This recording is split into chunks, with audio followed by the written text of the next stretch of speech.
with our Enneagram series, and today we're going to be talking all about type 9, also known as the Peacemaker. Yeah. What is the sin of the type 9?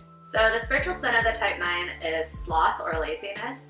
And it's not to say they're actually lazy people, because they can be very productive, but it's more of a spiritual sloth in that they're not actively working on themselves and getting in touch with the struggles that they might have and the desires and the anger that they might have. They kind of disconnect from all that and kind of move through life on autopilot. What was the childhood message that they internalized? I've learned that a lot of 9s felt that their voice didn't matter as much as other people's voices, whether it's in their family or their friends. And if they were met with resistance, there would be conflict, and that was something that 9s wanted to avoid as much as possible. And so they learned to kind of say, like, it's okay, I can let this go. I don't have to have this. It's better for me to go along with what other people want so that we can keep the peace. Then does this mean that this is the type that everyone walks over all the time?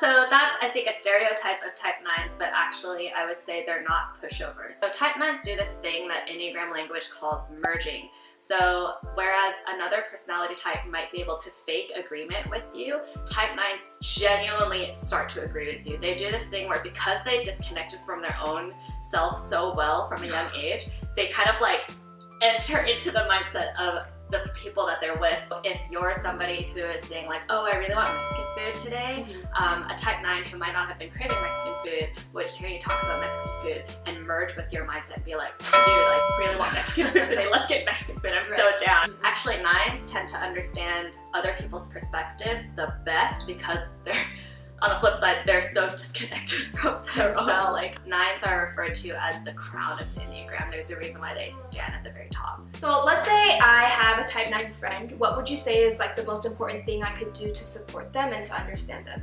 What you should be really careful of is making sure to give them space to assert themselves and have asked that person first, what would you like to do? The thing with type 9s though is that if you don't give them choices, they might be very lost, because usually they were never asked to provide their own opinion. If they're struggling to give you an opinion, you should offer like multiple choice question. If you give a 9 that option, do not override what they say. The message that you're actually sending to them is that their voice didn't matter as yours again, and your opinion was more important again. So don't ever give a 9 that space and then take that voice away from them, because it actually hurts their spiritual development. Oh, I guess 9s are part of like the anger triad, but 9s actually don't seem that angry. Like, what is their relationship with anger? Yeah, so 9s are the number that is the most out of touch with their anger, because if they get in touch with their anger, that will obviously cause conflict, and that's the last thing that they want.